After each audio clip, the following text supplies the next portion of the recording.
Borderlands, an action role-playing first-person loot-shooter video game franchise set in a space western science fantasy setting, created and produced by Gearbox Software and published by 2K for multiple platforms. The series consists of 7 games, each with multiple downloadable content packs. Borderlands, Borderlands 2, Borderlands, the pre-sequel, and Borderlands 3, by 2K Australia.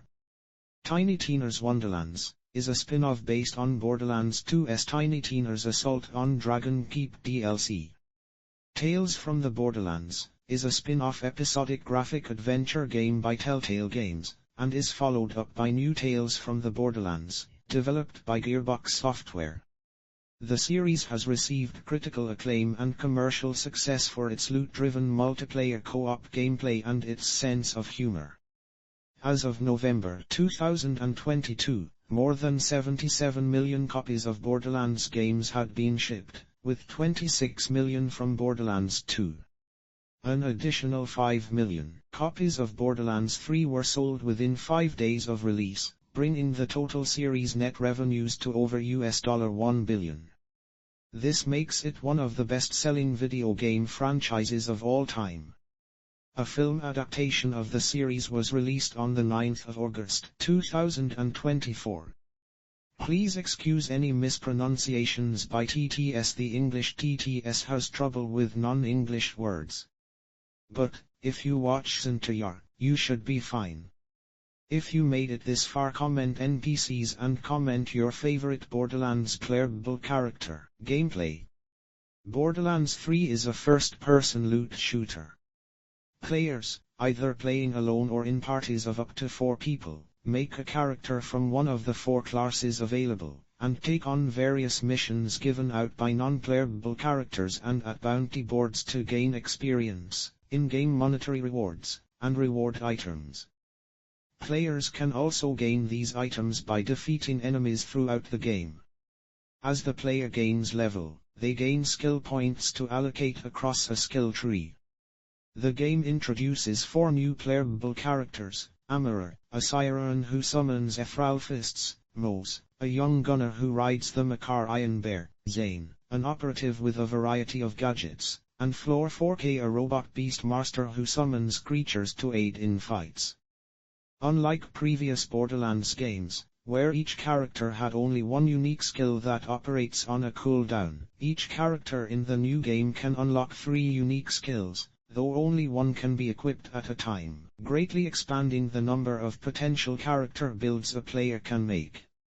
Borderlands 3 shares the same core loop with previous games around taking on missions, defeating enemies, and obtaining loot from fallen foes or special chests, most often in the form of procedurally generated weapons to vary in damage, range, ammo capacity, and other special perks, giving the game over 1 billion guns.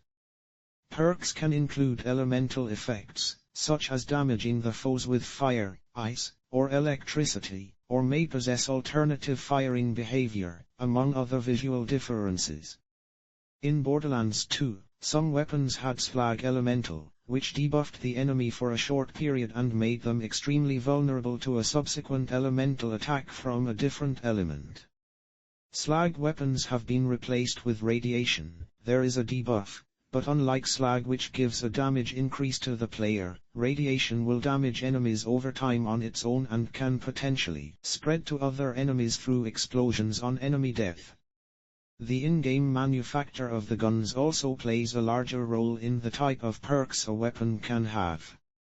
T-Deer guns can be thrown when empty and create additional effects. Atlas have tracking bullets to hunt down enemies in cover, and Hyperion can have shields that absorb damage and use that for other purposes such as healing, as well as having a reverse recoil mechanic.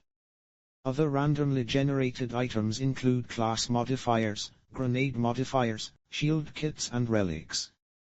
When playing with others, Borderlands 3's loot can be generated on a per-server basis, meaning that players must split the loot. But new to the series, players can also have loot generated on a per-player basis so that each player gains the same loot, scaled for their character level. This option also exists for the enemies seen in-game. By default, enemies only scale with the player character's level that is operating the server, but when enabled, each player sees enemies that match their individual levels. Besides character skills and weapons, player characters have new combat maneuvers and abilities, such as crouch sliding influenced by the mechanic in Titanfall and Apex Legends, and wall mounting to climb up over short heights. Players and their enemies can take cover behind short barriers which can be destroyed after continued weapon onslaught. While the game starts on the planet Pandora, the player early on gains access to a spacecraft, Sanctuary 3, which serves as a central hub between missions, and is used to set destinations for new planets where possible vaults have been identified.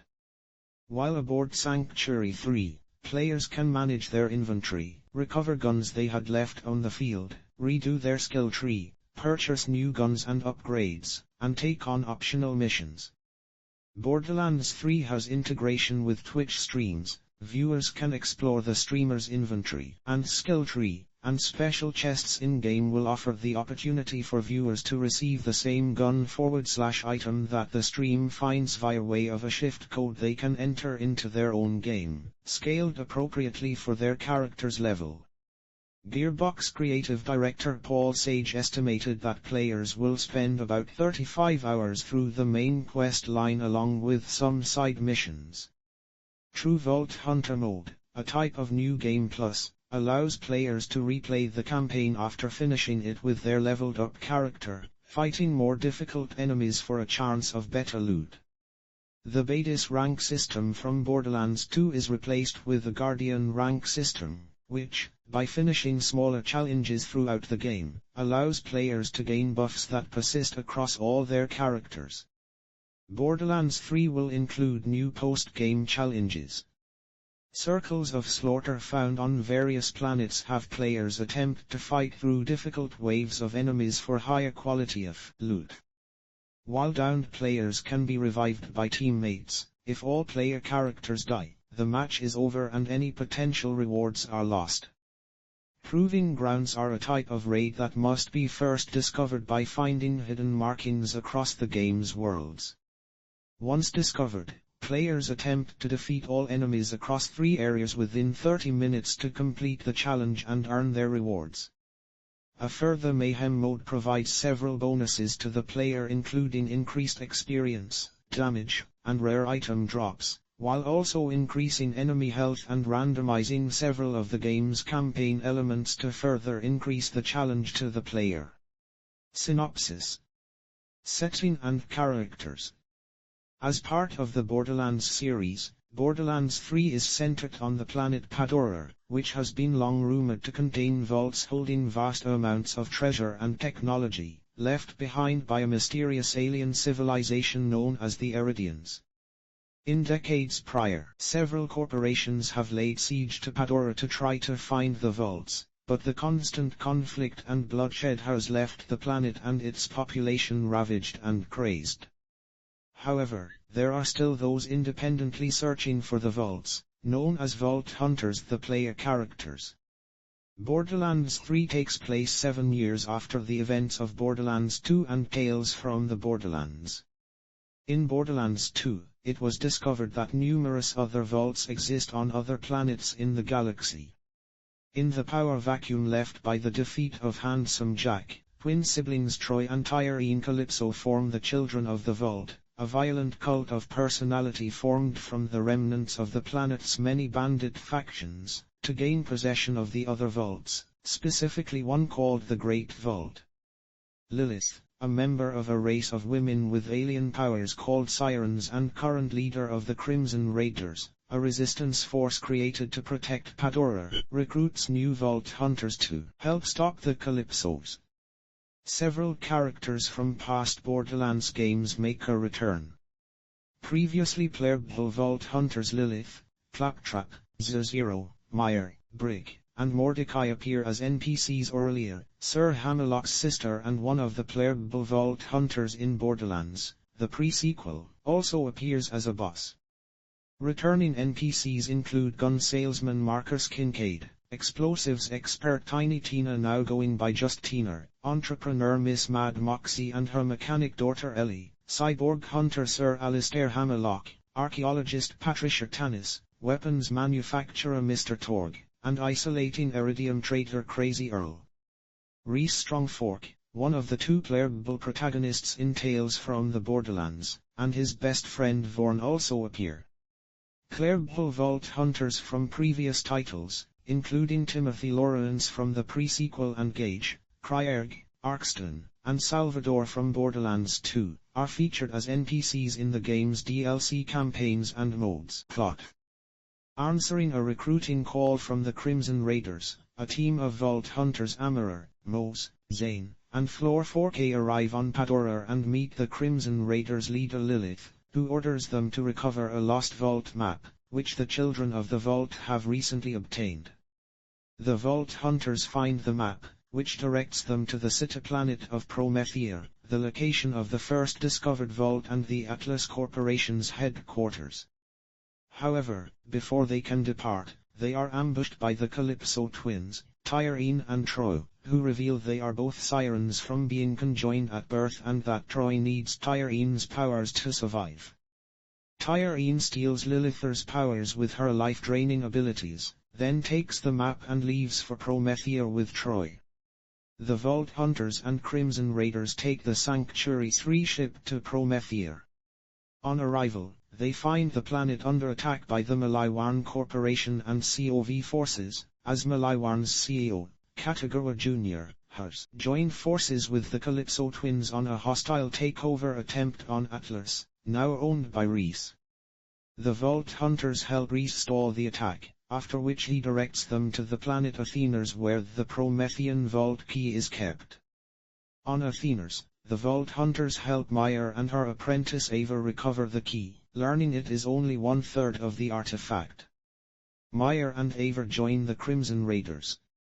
The Vault Hunters return to Promethea, disable Malaiwan's orbital laser cannon powered by the second part of the key, and kill Katagawa Jr. Rhys gives them the last part of the key and the vault's location. Inside it, the Vault Hunters defeat the Rampager, an alien beast held within it. The Calypso twins arrive, and Tyrene absorbs the Rampager's power, revealing their plan to absorb the power of the Vault monsters on their way to the Great Vault. Ava attempts to fight them but is overpowered. Meyer intervenes to save her, but Troy kills her by draining her life force and powers. The Vault Hunters and Crimson Raiders head to the next vault on the swamp planet of Eden 6, owned by the Jacobs family, where the COV are also invading.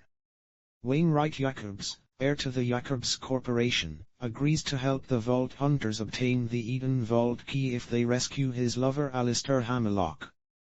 The Vault Hunters find Hammerlock, who reveals he was betrayed by his sister Aurelia, who has sided with the Calypso twins and seized the Jacobs Corporation in exchange for handing them the Vault Key. The Vault Hunters gather the 3 pieces of the Eden 6 Vault Key and kill Aurelia. They open the vault and defeat its monster, the Gravewood. Patricia Tannis then drains the Gravewood's energy before Tyrene can absorb it. Enraged, the Calypsos kidnap Tannis and take her back to Pandora to publicly execute her. The Vault Hunters and Crimson Raiders return to Pandora to rescue Tannis. During the rescue, Tannis reveals that she also has siren powers inherited from Angel after her death, a fact both she and Lilith kept a secret. Tannis warns that the Calypso twins are preparing to open the Great Vault and drain the energy of the monster within it.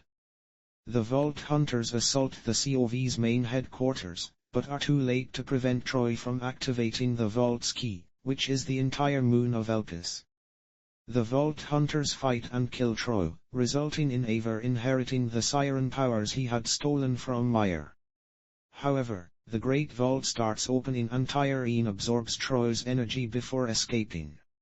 The Vault Hunters are contacted by Typhon de Leon, the first Vault Hunter, who warns them that the Great Vault contains an interdimensional monster called the Destroyer, which can consume the entire universe. He summons the Vault Hunters to the lost Eridian homeworld, Necrotaphel, At Necrotafeo, Typhon explains that the Great Vault isn't simply located on Pandora, but is actually the entire planet itself. The Eridians created it to act as a prison and sacrificed their entire civilization to capture the destroyer, but left behind the machine they used in case the destroyer escaped. As they gather the 4 vault keys needed to power the device, Tyrene reveals that Typhon is her and Troy's father. Typhon admits that he had tried to keep the twins with him on Necrotafeo to protect them, but they saw it as a prison, becoming bitter and power-hungry. Tyrene disables the machine before it can be used and mortally wounds Typhon before fleeing to Pandora. The Vault Hunters reach Tyrene just as she merges with the destroyer. They defeat her, and Lilith regains her siren powers. However, Elpis still threatens to destroy Pandora as it continues to open the Great Vault. Lilith sacrifices herself to shut down Elpis, leaving a flaming fire orc sign branded on the moon. During the credits, scenes depict the Vault Hunters, the Crimson Raiders, and their allies honoring and memorializing Lilith and everyone looking at the fire orc sigil on Elpis.